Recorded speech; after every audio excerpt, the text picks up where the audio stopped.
battlefield, and it's good. I think that their army is weak now, but a lot of losses. They have a lot of losses in economy and people, and I think this is a very important moment. And I wanted to thank you, Mr. President, after our phone calls.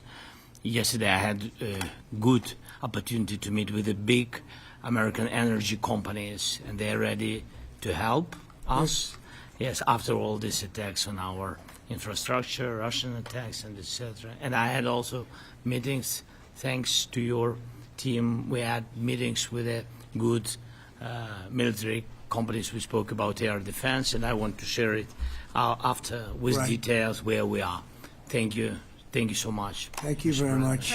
Mr. Very good. And I think it looks beautiful in his jacket. Yeah? It's beautiful. I hope people notice. It's a good. It's actually very stylish. I like it. President Trump. Yeah, please go ahead. Under the Biden administration, the White House was fearing of a possible escalation. They were not allowing the Ukrainians to strike into Russia, fearing of this escalation. Yeah.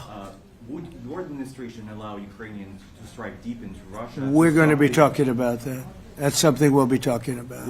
You're right. It's an escalation, but we'll be talking about that. Mr. President. Will President Zelensky join you in Hungary to meet President Putin? Because it's a leader that we like. We like Viktor Orban. He likes him. I like him. It's a country that's a safe country. Done a very good job. He's been a very good leader in the sense of running his country.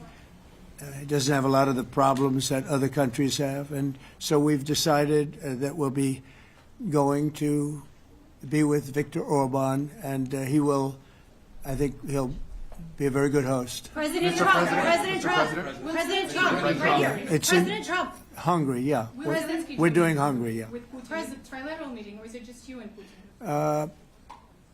To be determined, but I would say most likely it's going to be a double meeting. It'll be a double meeting, but we will have the President, Zelenskyy, in touch. There's a lot of bad blood with the two presidents, and I'm not speaking out of turn when I say it. It's a very difficult situation. You know, we just settled the war, and after thousands of years, I guess.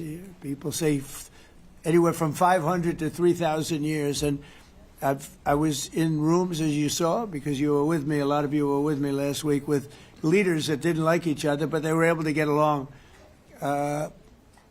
These two leaders do not like each other, and we want to make it comfortable for everybody. So one way or the other, we'll be involved in threes, but it may be separated. President Trump. Mr. President. President Trump. Was he what? Where are you from? From Ukraine. He actually had a Okay, good. conversation with me. Good, yeah. What if President Putin doesn't agree to peace in Hungary? What do you do then? Do you have? Well, let's see what plans for happens. that? I mean, you know, what if? I think he will. I think that President Putin wants to end the war, or I wouldn't be talking this way. I think he wants to end the war. I spoke to him yesterday for 2.5 hours. We went through a lot of details. He wants to get it ended. I think that President Zelenskyy wants to get it ended. Now we have to get it done. President Trump. President Trump. Kara Castronova from Lindell TV. And although I love asking you questions, today my question is for President Zelenskyy of Sure. Ukraine. Go ahead, please. Thank you. Our President Zelenskyy, President Trump, just brokered a peace deal in the Middle East that all Americans, both sides of the aisle, are very proud of. But to meet that deal, both sides had to make concessions. Our president has stuck out his neck in many ways to make a peace deal for your war as well. What specific concessions are you willing to make to end this war with Russia? Will you give up joining NATO? Americans have foreign war fatigue, and our president, as he said, we need our Tomahawks too. To me. Yes, you, President Zelenskyy. Thank you very much. concessions will you That's some question. Right? So many Thank questions you. in one. Thank you very much for your question. First of all, I think we need to sit and speak. The second point, we need ceasefire.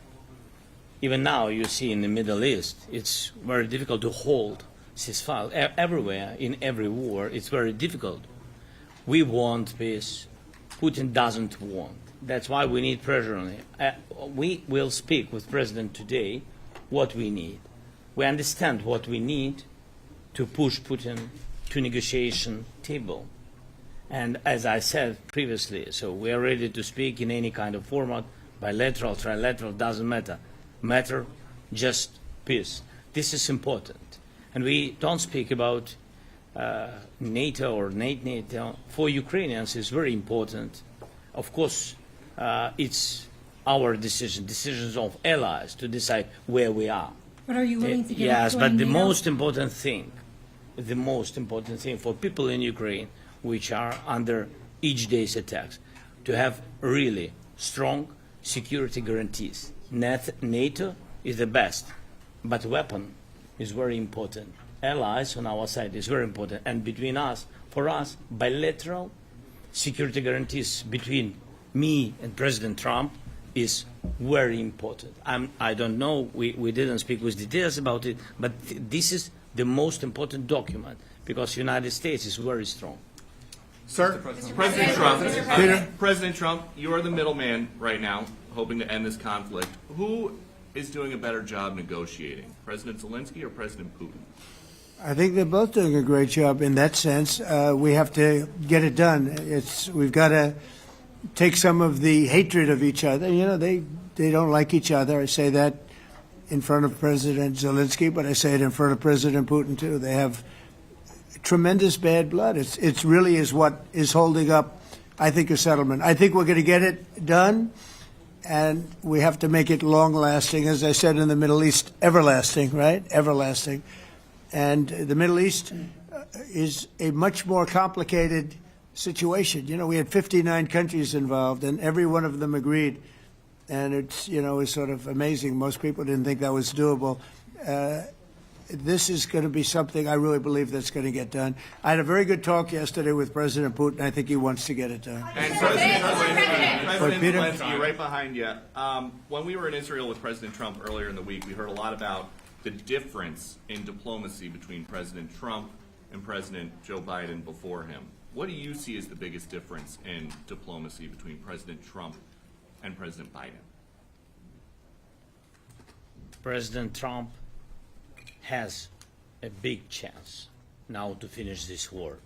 President Biden now is not the president, so he doesn't have a chance to finish this war.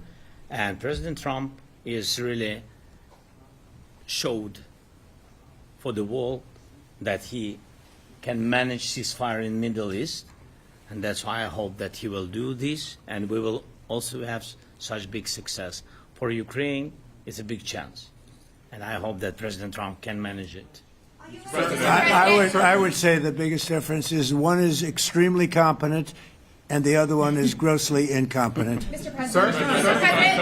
Sir, a few weeks ago in New York when you two met, you said that you think Ukraine could ultimately take back all the territory that it's lost so far. Do you still think that's the case, or do you think there'll have to be some sort of You swap never of know. territories? Look, you know, war is very interesting. You never know, do you? You just never know. With war and peace, but you never know. Are you ready? President Trump, Please. Russia calls Tomahawk supply to Ukraine as an escalation, yet it continues using similar cruise missiles like Caliber. And Yeah. even Who are you with? Who are you with? You Ukraine? Yeah. Good. But Russia continue even using the cruise missiles and also nuclear-capable ballistic missiles in Ukraine since 2022. So do you consider providing Ukraine with the Tomahawk or similar missiles as an opportunity to equalize the possibilities of Ukraine and Russia and push Moscow to the negotiation Yeah. table? Sure. We're going to be talking about that. That's why we're here. Okay? Fair question. Exactly as he told you to say it. But we're going to be talking about it. Okay? Yeah, please. Mr. President. Message to India and Hungary, who is still refusing. You said India and Hungary? That's an interesting.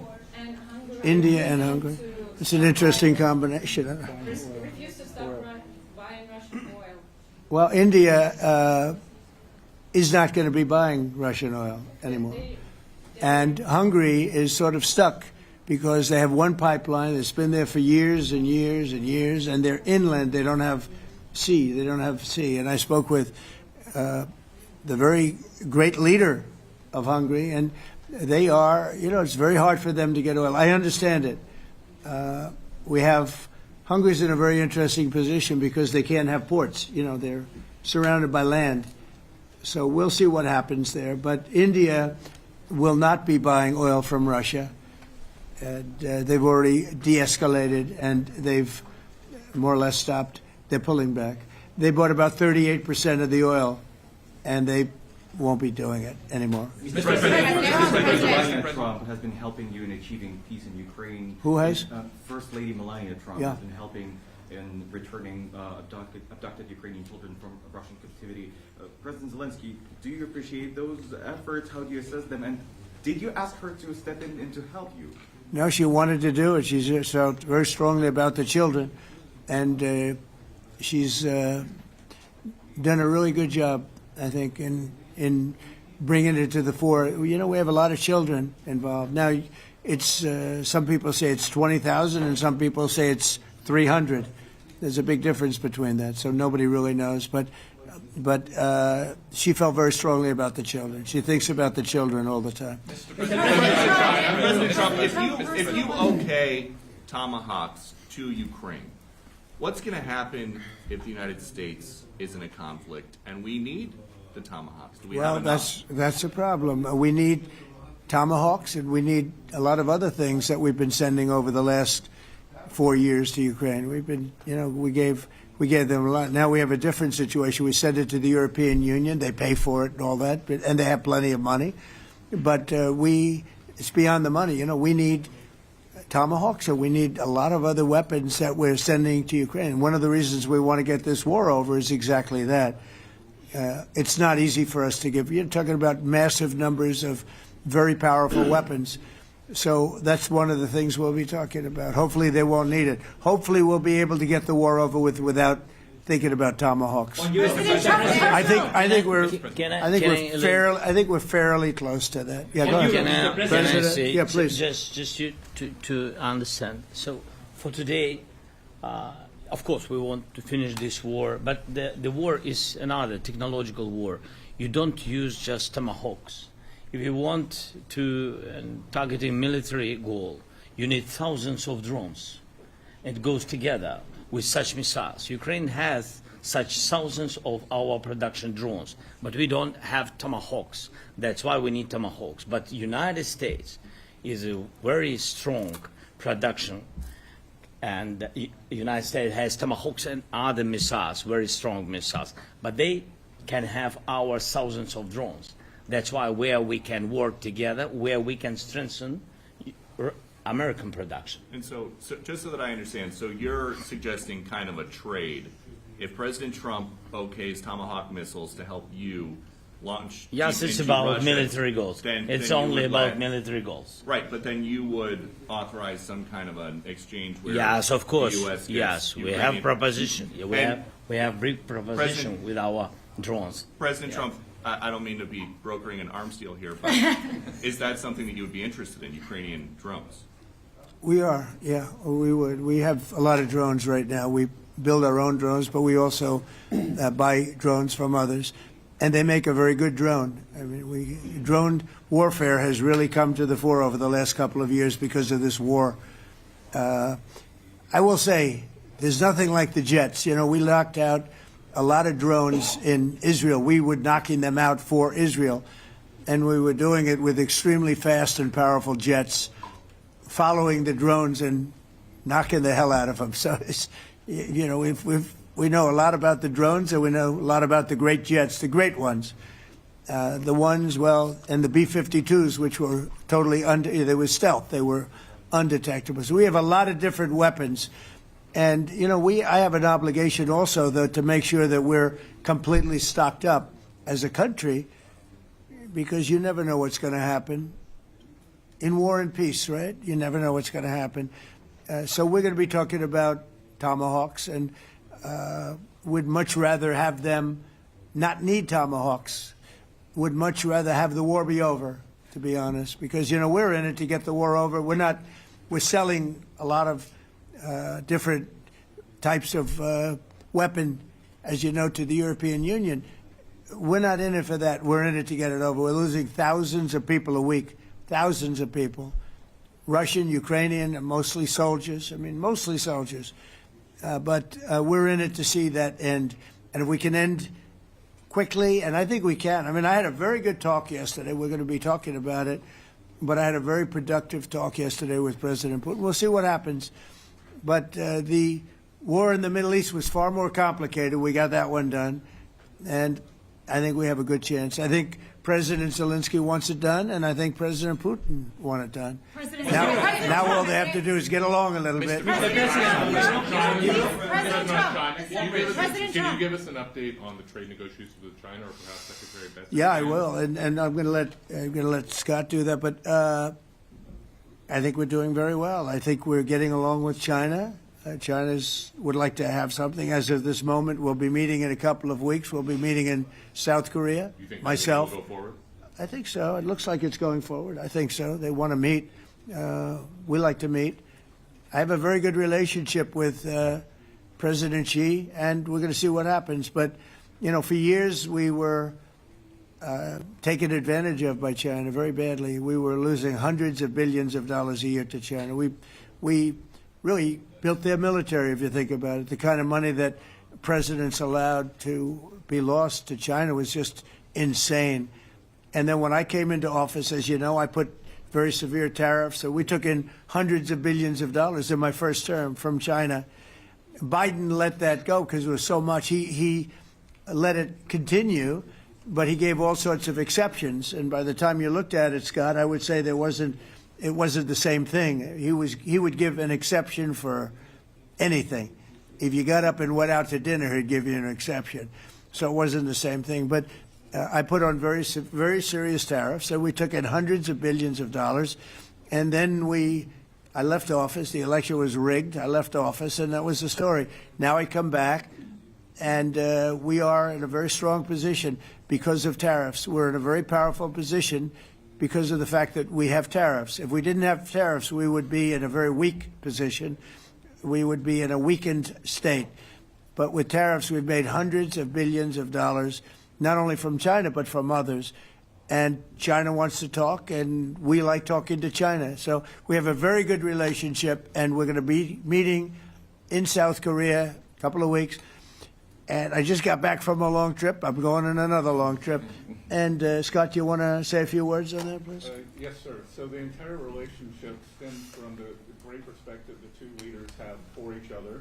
China did a substantial, unprovoked escalation last week. We were unable to get in touch with them. Since then, it's been IMF World Bank Week. They have had working level people here who there have been meetings. The Vice Premier, who is my counterpart, and I will be speaking this evening at around 8:30, 9 o'clock. And then he and I and a delegation will meet in Malaysia probably a week from tomorrow to prepare for the two presidents to meet. So I think that things have de-escalated. We hope that China will show the respect that we have shown them. And I am confident that President Trump, because of his relationship with President Xi, will be able to get things back on a good course. Is the hope for that meeting with you and President Xi some kind of trade deal then? Or could be. More Look, I think we're in a very strong position. I think we're in a very strong position. We're getting, as you know, as of November 1st, I could move it up if I wanted, a 100% tariff over and above what we get now. So that would make it about 157%.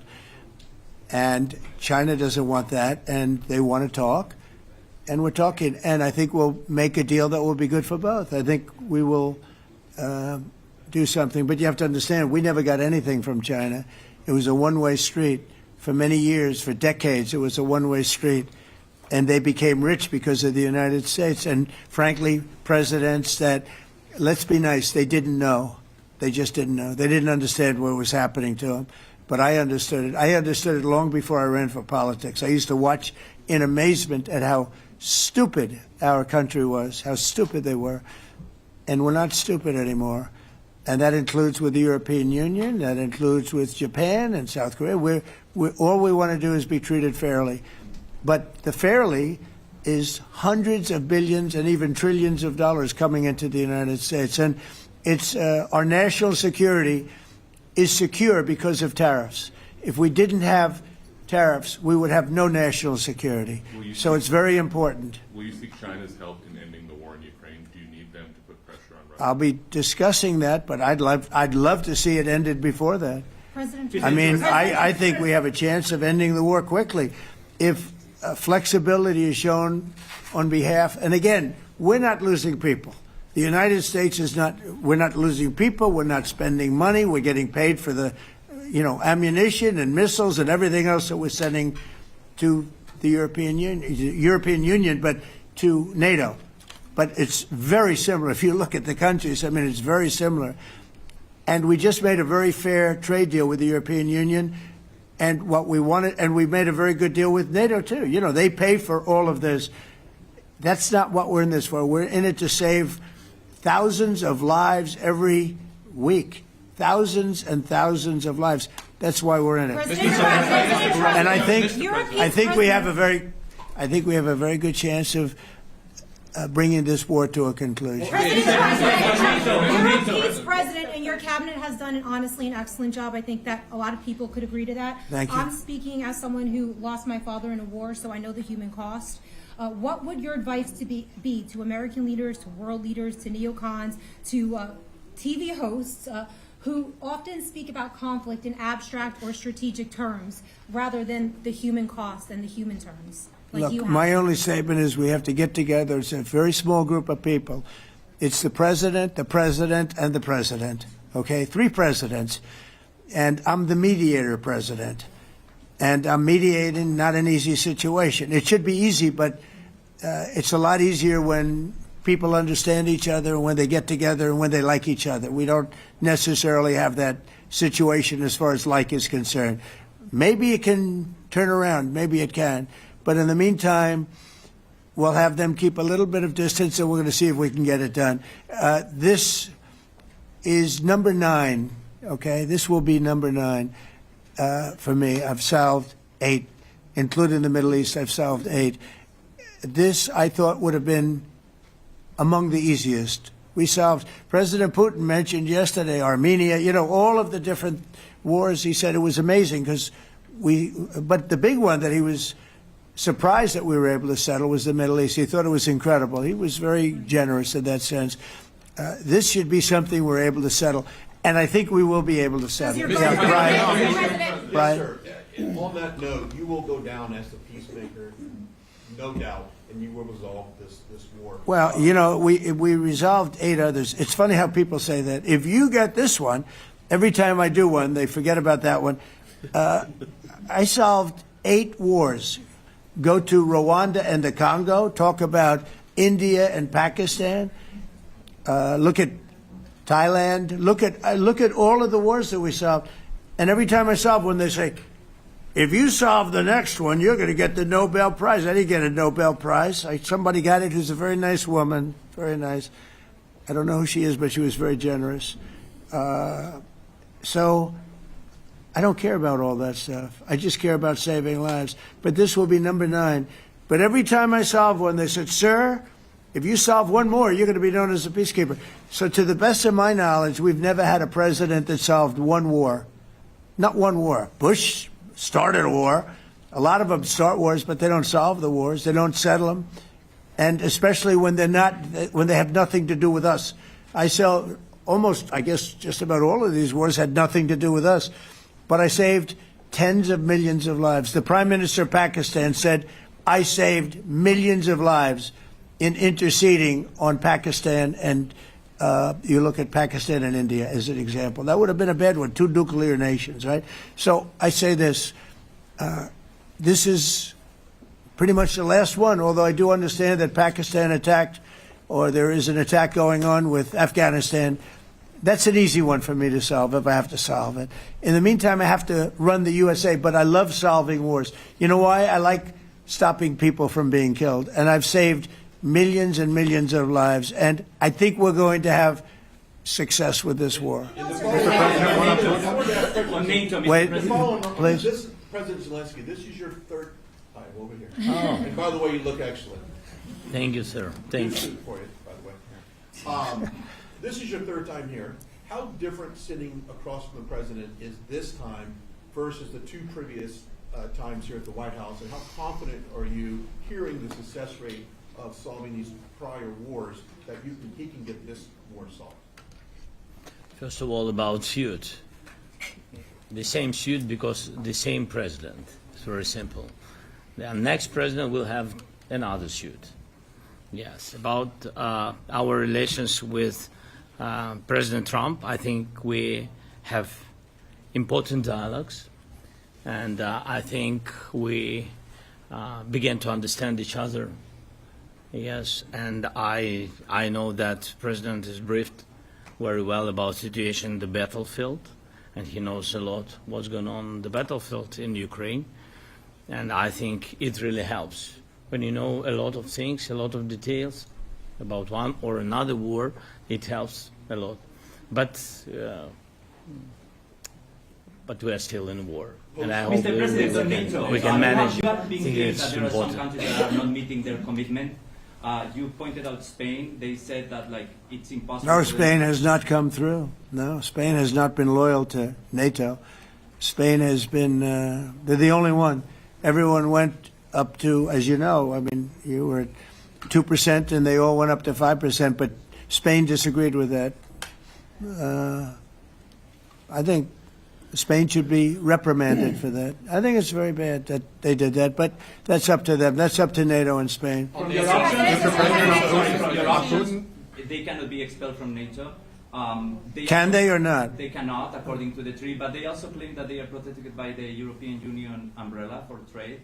Well, the other people, many of the other countries are in the European Union too. They're not complaining, right? President Zelensky tell you that Putin is serious. That's of interest. Mr. President. They're protected by Yeah, please go ahead. Thank you, Mr. President. Do you think you can carry the momentum from the Middle East deal over to this deal? And if I do. So, how does that move the needle? Yeah, I do. I think we carry a lot of momentum, a lot of credibility. Getting Middle East done was very important. Nobody thought it could be done. That was one nobody thought could be done, and we got it done. And a lot of that was the big hit that we put on Iran with respect to the nuclear. They took that was an unbelievable military maneuver, the B-2s, and many other planes involved, by the way, but the B-2s. Yeah, I think nobody expected that to happen, and you know we had 59 countries involved, and these were countries very diverse. You had Arab, Muslim, Jewish. You had every country, Christian. You had every country, and many countries involved, and we got that done. And we got it done pretty swiftly after we set the table properly. We had to set the table properly. This should be one that we get done. And I think the table is set properly here now, too. And it'll be a great honor. It'll be a great honor to get it done. And the Ukrainian people are great, and the Russian people are great. And obviously they have much in common, as we understand. They have a lot in common. So it'll be a great honor to get it done.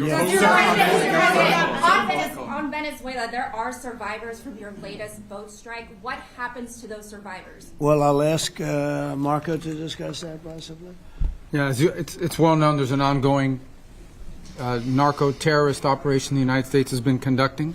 As far as details of any recent strikes, we're not prepared here to announce all those details, but you'll get that information here very shortly. And how are there survivors when these are meant to be lethal attacks? Yeah, again, I mean, we're undertaking these operations against narco-terrorists. That's what these are. These are terrorists. Let's be clear. And but as far as the details of any recent operations, when we are prepared to announce those, we will, as the president has consistently done. So you may get something on that later today. Let me ask you, that was in a submarine, right? We attacked a submarine, and that was a drug-carrying submarine built specifically for the transportation of massive amounts of drugs, just so you understand. This was not an innocent group of people. I don't know too many people that have submarines, and that was an attack on a drug-carrying, loaded-up submarine. Yeah. On Putin, is it your belief, as Mr. Zelensky said yesterday, that the threat of tomahawks and costs, as Secretary Hicks had put it, is that bringing him to the table, the fact that it's kind of a carrot and a stick? I don't know what's bringing him to it. I think he wants to make a deal, that's all. I can't tell you what's bringing him. Sure, that's the threat of that is good, but the threat of that is always there. Tomahawks are very dangerous weapons. They're incredible weapons. If you like warfare, it's one of the most accurate. You know, we hit 30 Tomahawks in Iran after the B-2s did their damage. We sort of gave it a little capper with 30 Tomahawks from a submarine, quite far away actually. But they're an amazing weapon. They're a very powerful weapon, but they're a very dangerous weapon, and it could mean big, escalation. It could mean a lot of bad things can happen. Tomahawks are a big deal. But one thing I have to say, we want Tomahawks also. We don't want to be giving away things that we need to protect our country. We have a very strong country right now. We have a strong military. We have the greatest military in the world. We have the greatest weapons in the world. I want to get this war over. Okay? Putin-Trump tunnel to connect Russia and Alaska. Are you interested? I just heard about it. A tunnel from Russia to Alaska. I just heard about that one. That's an interesting one. We'll have to think about that.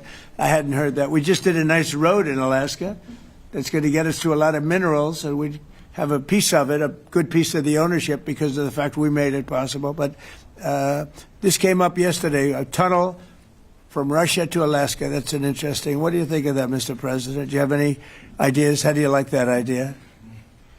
I'm not happy with this. I don't think you're going to like it. I don't think he liked it. I don't think he liked it. President Trump, do you think that Vladimir Putin, do you think that Putin, your gut instinct? Well, we had a senator that wanted, remember, from Hawaii, she wanted a tunnel from the mainland to Hawaii, and she said, well, we can't do that, so we're going to build a railroad to Hawaii. Do you remember? She's a current sitting senator, a Democrat. She wants a railroad to go to Hawaii, right? You know who that is, right? She's another. She's another. You have to really, President Trump, Putin, your gut instinct. Yeah, please. On your meeting with Putin, aren't you concerned that maybe the Russian president is trying to buy himself more time? Yeah, I am. But you know, I've been played all my life by the best of them, and I came out really well. So it's possible. Yeah, a little time. Is your gut instinct? It's all right. But I think that I'm pretty good at this stuff. I think that he wants to make a deal. I made 8 of them. I'm going to make a 9th. I think he wants to make a deal. Do you consider Russia to be a paper tiger? Do you think, judging by the state of its economy, Well, I think that he should have won the war in a week. Yeah, I do think. And if we didn't give the anti-tank missiles, as you know, the javelins they call them, they got stuck in the mud. They would have been in Kiev very quickly. They were heading to Kiev. So, you know, in war, you have a lot of luck, too. You know, weather has won war, and the cold and the heat and all things take place in war. But that was a very interesting moment when the tanks started rolling and some brilliant general said, let's go through the mud instead of going down the highway, right? So they got a little bit lucky. But you know where they really got lucky? I gave javelins. That wasn't given by Barack Hussein Obama. He gave them sheets. You know, there's a statement. Obama gave them sheets, and I gave them the javelins. And the javelins are a devastating weapon. And that wasn't given by Obama. That was given by, because at the time it was Obama. That was given by me. So it was like one of those things. And you had hundreds of them. They're a devastating weapon. We have a lot of devastating weapons. I'd rather not use them. But that was a big moment. You know, when the tanks got stuck, they got stuck. And call it luck or call it talent. I'm not sure what you'd call it, but it was a big moment in time. Do you think Democrats will give you credit? Do you think Democrats will give you credit when you finally end this war, like they did with the war in the Middle East? And I think right now the Democrats are really damaged, mentally damaged. They want to take $1.5 trillion with a T, $1 trillion, and give it to people that invaded our country. They came into our country illegally, from prisons, from mental institutions, gang members. They want to give them health care and take it away from our citizens. We're not going to do that. $1.5 trillion. They want to destroy. They want to destroy our health care system. We're not going to let that happen. Have you authorized CIA operations in Venezuela as part of? Well, I wouldn't say that, but Some interesting things are happening around the world, I'll say that. It's been reported, Mr. President, it has been reported that Maduro offered everything in his country, all the natural resources. He even recorded a message to you in English recently, offering mediation. What could we do in order to stop that? He has offered everything. He's offered everything. You're right. You know why? Because he doesn't want to fuck around with the United States. Thank you, everybody. Thank you. Thank you, everybody.